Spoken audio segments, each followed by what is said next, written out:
नमस्कार, मेरा नाम है दिनेश और आप देख रहे हैं सीकर संदेश। और आज बिल्कुल इस हरियाली के बीच से, बिल्कुल इस प्राकृतिक माहौल में आपको एक बहुत ही शानदार शख्सियत से मिलवाने जा रहा हूँ। पिछले दिनों आपने बहुत सारा सुना होगा कान्या मान्या कुर। मतलब मैंने इसे पहली बार, जितना मुझे याद है, मैंने बचपन में सुना था। एक दूसरे के कान में जाके जोर से करते थे कान्या मान्या कुर। लेकिन ये गाना आप सब लोगों के सामने कहाँ से आया? एक ऐसे शख्स ने इस गाने को गाया और उसके बाद ये मतलब सीकर, शेखावाटी, राजस्थान की बेड़ियों को, सीमाओं को तोड़ते हुए पूरी दुनिया भर के लोगों के मुंह पे छा गया। फिर तो जो रिमिक्स बनने थे, जो गाने बनने थे, जो रील्स बननी थी, आज हमारे साथ मौजूद हैं वही शानदार सी शख्सियत जिन्होंने पूरी देश भर के अलग अलग जगहों पर जाकर लोगों को गीत सुनाए हैं, राहगीर। Thank you. और इतना प्यारा इंट्रोडक्शन, इतना बड़ा इंट्रोडक्शन आपने दे दिया। मुझे लगा नहीं था कि मैं इतना कुछ करता हूँ लेकिन हाँ, कान्या मान्या कुर जो है उसने ज़रूर कहीं ना कहीं मेरे को जो पुश चाहिए था ना मेरे करियर में, वो मुझे दिया है। और इसके लिए मैं बहुत बहुत धन्यवाद करता हूँ गोविंद सिंह राठौड़ जी का। ये एक्चुअली ये जो गाना है ये पुराना गाना है बहुत। अच्छा। और ये गोविंद सिंह राठौड़ जी हैं जो अभी जयपुर में रहते हैं। उन्होंने इसको कंपोज़ किया था, लिखा था और उन्होंने आकाशवाणी रेडियो पे गाया था। अच्छा। तो लेकिन ये तब से क्या इतना चलन में नहीं था। ये कहीं ना कहीं यूट्यूब पे भी इसकी एक रिकॉर्डिंग पड़ी थी कहीं दबी हुई, जो रेडियो वालों ने नहीं, किसी ने डाली थी और उस पर कुछ लिखा भी नहीं कि किसका लिखा है क्या है।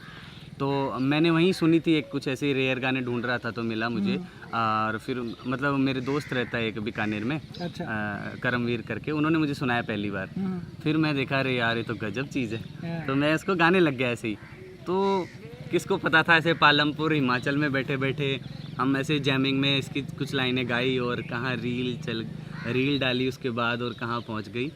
तो कान्या मान्या कुर मुझे लगता है, और ये इसके कामयाबी के पीछे ये भी रीज़न है कि कहीं ना कहीं हम लोग, चाहे कोई 60 साल का हो चाहे अभी 20 साल का है, ये जो है ये हर बंदे के बचपन से जुड़ा हुआ है। बिल्कुल। और इसीलिए कहीं ना कहीं ये आपको वापस उन कान्या मान्या कुर तो है ही, प्लस जो नानी की बातें हैं, जो ना ननिहाल जाना एक हर आदमी की ज़िंदगी में, हर आदमी के बचपन में चले जाते पीछे होता है। तो इसीलिए मुझे लगता है कि ये गाना इतना लोगों को फील हुआ। हर कोई अपने बचपन से कनेक्ट जी बिल्कुल बिल्कुल बिल्कुल। और हर आदमी अपने बचपन में लौटना चाहता है। बिल्कुल। तो अच्छा हुआ ये कुछ, ये गाना जो है मेरी झोली में गिरा, तो मुझे बहुत अच्छा लगा। तो आप अपने बचपन के बारे में कुछ बताएं, आपकी परवरिश के बारे में, कहाँ पढ़े, क्या आपने किया और कैसे आप आज जहाँ पर हैं वहाँ पहुँचे? जो मेरा गांव है ये महरों की ढाणी है, खंडेला के पास, अपने सीकर ज़िले में। और जहाँ हम अभी बैठे हैं, ये देख रहे हो ये तालाब वाला, ये इतनी प्यारी सी जगह जो है, ये समझ लो यहीं पे मेरा पूरा बचपन गुजरा है। और यहाँ पे सरकारी स्कूल है जहाँ पे मैं 5वीं तक पढ़ा था। अच्छा। तो ये 5वीं तक ही है स्कूल। और इसके अलावा जो ये तालाब के पास ये जो जितने बरगद के पेड़ दिख रहे हैं, यहीं पे हम लोगों ने खूब खेला है, क्रिकेट वगैरह हम बोलते थे। और इन पे खूब चढ़े हैं, खेले हैं। और खंडेला 5वीं तक यहाँ पढ़ा, उसके बाद मैं खंडेला पढ़ने गया, इंदिरा स्कूल है वहाँ पे। अच्छा। तो 11th तक वहाँ पढ़ा मैं। तो बचपन जो, जैसे कि हर एक सीकर के गाँव में रहने वाले हर लड़के का जैसे बचपन होता है कि भाई पढ़ लिया, बाकी जैसे खेती के टाइम पे थोड़ा काम कर लिया इधर उधर है, थोड़ा बहुत रोटी लिया है। तो इस तरह से बचपन मेरा कहीं ना कहीं अच्छा गुजरा। और किसी चीज़ का ऐसा कोई इशू नहीं हुआ, प्रॉब्लम नहीं हुई कभी, किसी चीज़ को तरसे नहीं। बहुत ही लकी रहे उस सेंस में। तो ऐसे कोई सैड स्टोरी तो नहीं है। और तो कुल मिला के ऐसे अच्छा रहा। और म्यूज़िक के साथ जो है ऐसे तो कोई डायरेक्ट ताल्लुकात तो नहीं रहे कि कोई परिवार में करता था या ऐसा कुछ, लेकिन बचपन से ही हम लोग फोक गाने सुनते आते हैं, भोपा वगैरह गाने आते थे और CD कैसेट भी सुन लेते थे। तो कहीं ना कहीं तभी से फोक म्यूज़िक में मैं थोड़ा इंटरेस्टेड था। और तो बचपन यही था अपना, खेलता हंसता गांव की गलियों में गुल्ली डंडे खेलता, बचपन वही रहा बस। तो ये जिस तरह के आप गाने गाते हैं, यूजुअली मतलब इनको कोई गाता नहीं है, मतलब ये जो एक हर इंसान के मन की बात होती है उसको आप गानों में पेश करते हैं। ये कैसे हुआ कि मतलब मेरे ख्याल से भले ही मेरा मानो या मेरे वाली जो भी जनरेशन है, अपनी जो जनरेशन है, उन सब के तो वो जो कुमार शानू और इस तरह के जो सिंगर्स हुआ करते थे, इनके गाने गाते थे। बिल्कुल तो ये बिल्कुल आप बिल्कुल वो ट्रैक से हटके और डिफरेंट गाने आपने चुने। बिल्कुल एक्चुअली कई बार मुझे ये सवाल बहुत बहुत मिलता है, अच्छा। क्योंकि कहीं ना कहीं जैसे कोई भी मेरे गाने हैं, चाहे वो क्या जयपुर क्या दिल्ली है, चाहे वो आदमी वाला है, लेकिन मेरा मानना है कि यार कोई भी गाना जो अगर मैं अच्छे से लिख सकता हूँ तो मैं वही लिख सकता हूँ जो मैंने अनुभव किया है या जो चीज़ मुझे हिट करती है। और कहीं ना कहीं मैं ये भी मानता हूँ कि हर बंदा डीप डाउन हम सारे एक से ही हैं, है ना। तो बाकी तो क्या है, बाकी तो थोड़ी दुनियादारी की एक परत चढ़ जाती है तो हम लोग थोड़ा इधर उधर हो जाते हैं, लेकिन अंदर डीप डाउन तो सब सेम ही है। तो इसीलिए जो मैं फ़ील करता हूँ वो मैं लिखता हूँ, और कहीं ना कहीं मैंने ये उसके बाद पाया है कि सब लोग ऐसे फील करते हैं, समझ रहे हो। कोई बच्चा हंस रहा है देख के हर कोई खुश होता है, चाहे वो बंदा किसी और के लिए कैसा भी बुरा होगा, बट उसके मन में थोड़ी खुशी आएगी।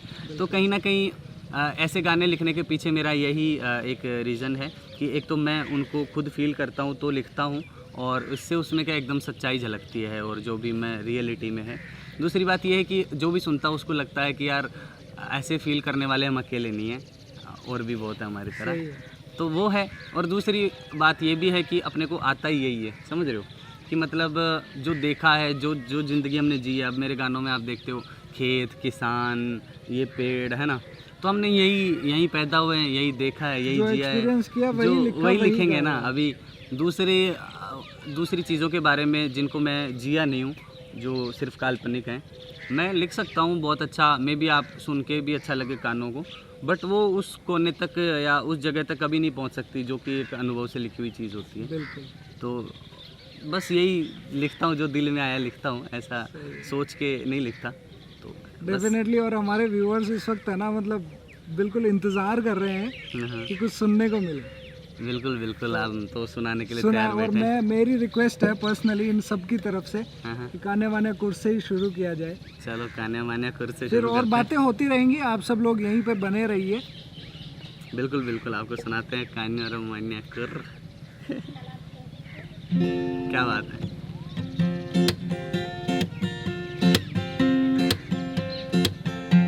अरे कान्या और मान्या कुर चाला जोधपुर, अरे कान्या और मान्या कुर चाला जोधपुर, अरे जोधपुर का कबूतर अरे भाई उड़ता रे फुर फुर रे, कह मोटर बोली घुर, छोरा बोलिया हुर, अरे लागर गंडकड़ा, अरे लागर गंडकड़ा मोटर पाछे कान्यू बोल्यो दुर रे भाई। कान्या रे मान्या मान्या के कान्या मान्या, कान्या रे मान्या मान्या के कान्या मान्या, कान्या रे मान्या।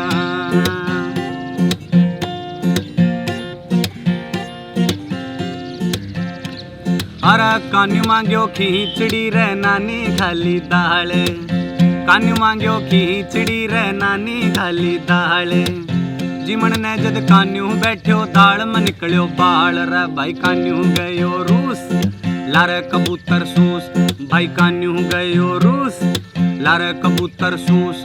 अरे मोर राम जी, अरे मोर राम जी कर फैसलो नानी तो कंजूस रे भाई। नानी बोली अर छोड़ दाल चर पर, भाई नानी बोली अर छोड़ दाल चर पर।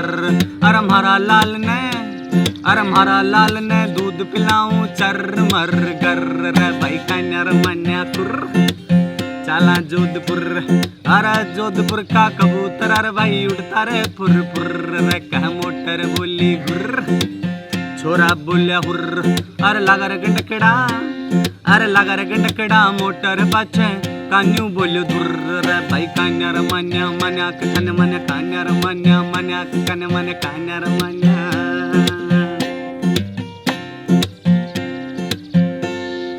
तो ये थी एक झलकी, बहुत ही सुंदर। और इसका जो पूरा वीडियो है उसको बहुत ही अच्छा उसका पिक्चराइजेशन भी हुआ है, उसका डिस्क्रिप्शन में आपको हम लिंक दे देंगे, या फिर राहगीर के यूट्यूब चैनल पे आप देख सकते हैं। बहुत ही सुंदर उसको बनाया हुआ है।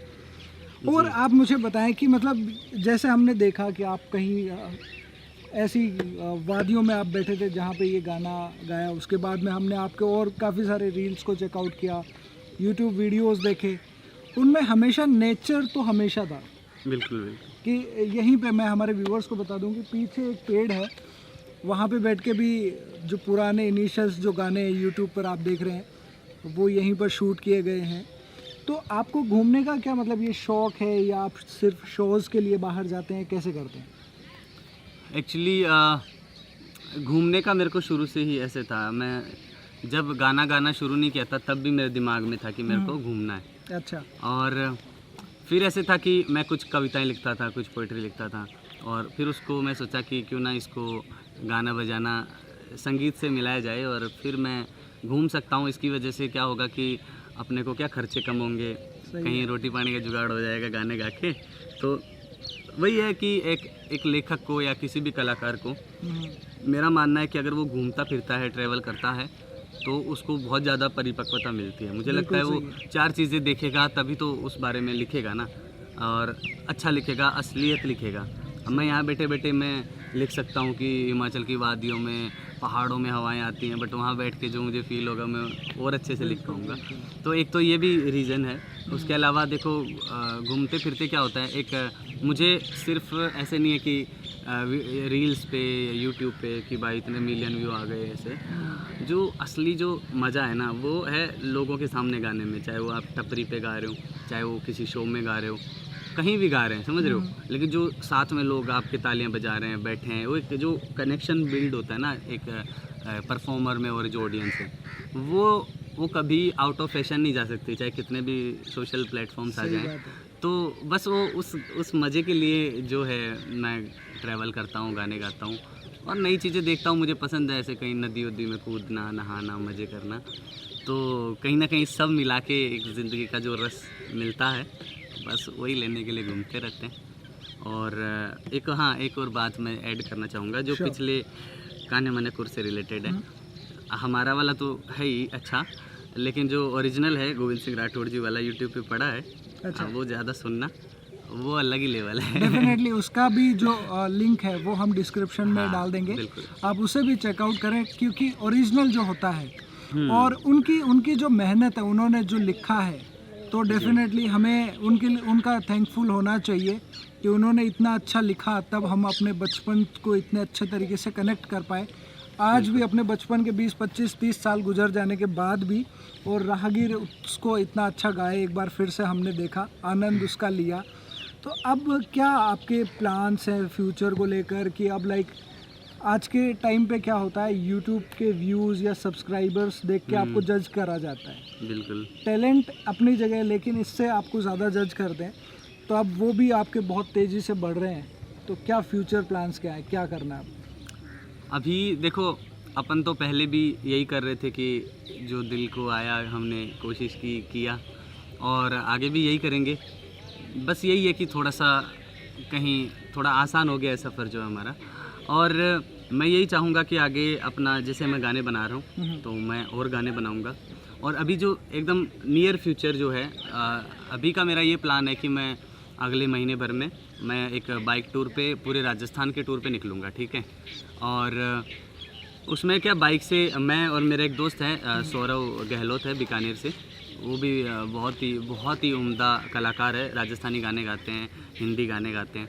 तो उनके साथ मैं और सौरव बाइक पे निकलेंगे, और हमारा यही मकसद है कि हम लोग हर ज़िले में जाएं, इधर उधर घूमें, और जहाँ लोकल कलाकारों के साथ गाने गाएं, हम भी 2-4 गाने नए सीखें, और वहाँ की जो भी कोई भ्रांति है, कोई वहाँ का कोई कोई बड़ा किस्सा है, कोई कहानी है, जैसे दंत कथाएं, दंत कथाएं, हाँ वही, और कुछ भी जो भी अच्छा है, कोई वहाँ का कोई बड़ा आदमी ऐसा हुआ है जिसने बहुत कुछ अचीव किया है, तो उनसे भी प्रेरणा लें, हम कुछ लिखें नया। तो ऐसे करके जो राजस्थान का जो टूर है उसको हम डॉक्यूमेंट भी करें, और हर ज़िले में, हर जगह के लिए कुछ लिखें, और जीवन का आनंद लें। बिल्कुल सही, बहुत ही सुंदर प्लान है ये जी। और आपके हमारे जैसे जो राइडर्स हैं उनको तो हमेशा से ये मतलब उत्साहित करता रहेगा कि इस तरीके से पूरा राजस्थान घूमा जाए, देखा जाए, बिल्कुल। और जो लोग नहीं निकल पाते किसी वजह से, उनको दिखाया जाए। आप लोगों के पास ऐसे कोई भी सजेशन हो राहगीर के लिए कि वो किस डिस्ट्रिक्ट में जाएं तो वहाँ पर किस चीज़ के ऊपर वो गाना बना सकते हैं, कहाँ के बारे में क्या सुन सकते हैं, आपको सुना सकते हैं, क्या चीज़ उन्हें वहाँ पे देखनी चाहिए, तो वो आप कमेंट्स में ज़रूर बताएं, ताकि जब राहगीर 1 महीने बाद इस राह पर निकले तो उन्हें पहले से काफ़ी कुछ पता हो। दूसरा, मैं यहाँ पे देख रहा हूँ आपके बहुत सारे फैन फॉलोइंग यहाँ पे इंटरव्यू के दौरान आ गए हैं। आ गए हैं हमारे तो दोस्त। मैं चाहता हूँ कि इनके लिए भी आप कुछ सुनाएं, इन बच्चों के लिए जो यहाँ पे आपको लाइव देखने के लिए आए हैं। हाँ हाँ, तो चलो मैं सुनाता हूँ कुछ। और मैं बता दूं ये सारे राहगीर के ही दोस्त है और ये बहुत अच्छे तरीके से पहचानते हैं। इन्होंने जैसे ही देखा कि यहाँ पे इंटरव्यू होने वाला है तो ये लाइव परफॉर्मेंस का आनंद लेने ही आए हैं। और ये देख रहे हो कि कितना सहयोग कर रहे हैं, चुप भी हैं बिल्कुल। और एकदम शांत। गांव के बच्चे सुधर गए हमारे। तो एक गाना है मेरे गांव आओगे। अच्छा, मैं आप हमारे गांव आए हो जी। और हम आपको मिल भी गए। देख रहे हो ऐसे हर किसी को मिलते नहीं हम। सही पता है। चलेगा गाना जान के। नहीं बिल्कुल।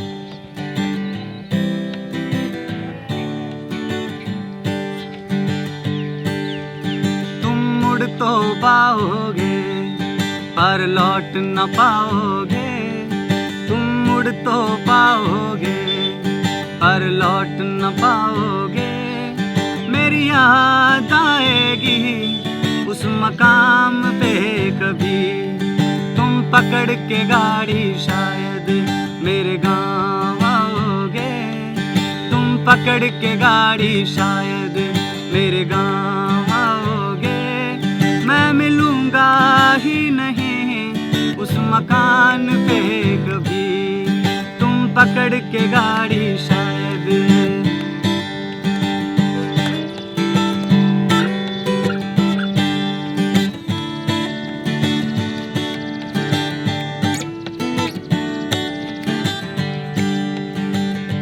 सूरत स्टेशन के बाहर ठंडी बेंच थी, चाय गरम थी और बगल में एक ताऊ के हाथ में बीड़ी थी जो लगभग खत्म थी। मैंने बस 2-4 चुस्कियां ली थी कि इतने में ताऊ ने दूसरी सुलगा ली थी। पहली को फेंका जमीन पर और जूती से कुचल दिया।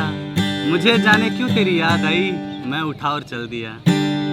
शामों का काम तो ढलना है, ढलेंगी तब भी। हवाओं का काम तो चलना है, चलेंगी तब भी। जुल्फों की तो ये फितरत है, उड़ेंगी तब भी। कोई और संवारेगा तो भी मेरी याद आएगी। तुम सोच तो लोगे पर भूल न पाओगे, तुम सोच तो लोगे पर भूल न पाओगे। दिल की बात आएगी ना ज़बान पे कभी, तुम पकड़ के गाड़ी शायद मेरे गाँव आओगे। मैं मिलूंगा ही नहीं उस मकान पे कभी, तुम पकड़ के गाड़ी शायद। पूरा गाना यूट्यूब पे सुनो। बहुत ही डीप लिरिक्स हैं इसके थैंक और बहुत ही सुंदर है। और सारे गाने अगर आपको यहीं सुना देंगे तो आप राहगीर के यूट्यूब पर जाकर क्या देखेंगे।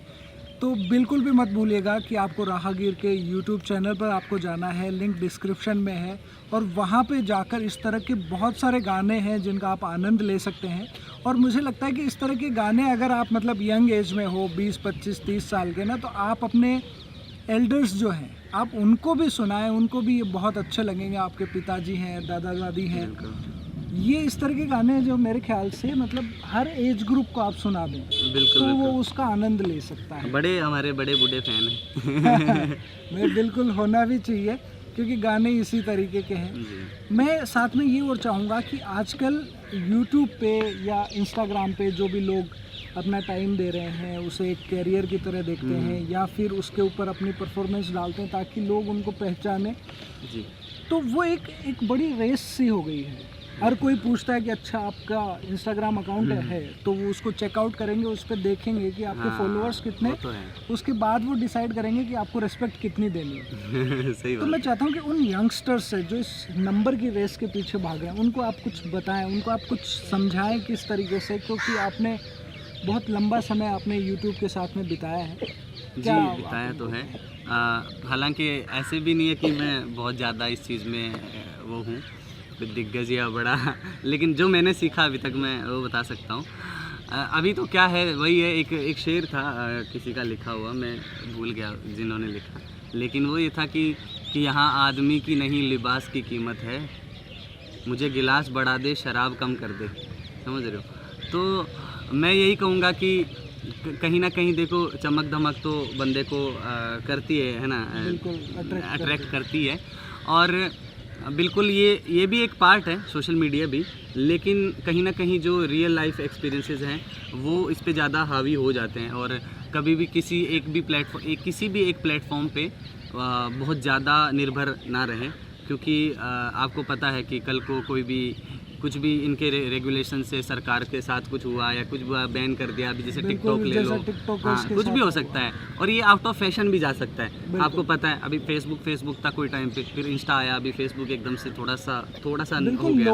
हाँ, तो कहीं ना कहीं इन चीज़ों पे ज़्यादा निर्भर ना रखें। और मैंने ऐसे लोग देखे हैं यार कि जिनके ऐसे आप मानोगे नहीं 300 फॉलोअर्स हैं, या फिर जिन्होंने अकाउंट ही नहीं बना रखा, और वो ऐसे एक खतरनाक कलाकार हैं, ऐसे खतरनाक बंदे हैं, और उनको जानते हैं लोग, ऐसा नहीं है उनको जानते नहीं है, वो बस उस हवे में नहीं है। और कहीं ना कहीं ये भी है कि आप एक टाइम के बाद ना आप ऐसे प्रेशर में आ जाते हैं। जैसे सपोज अभी जब किसी के, जैसे मेरे मान लो 3000 फॉलोअर थे, तो मैं लाइव आता हूँ या फिर मैं कुछ बना के डाल रहा हूँ, तो मेरा आज़ादी है, मैं मेरे मन से मेरा जैसा दिल किया मैंने गाया कि चलो सुनेंगे लोग जो भी है ना।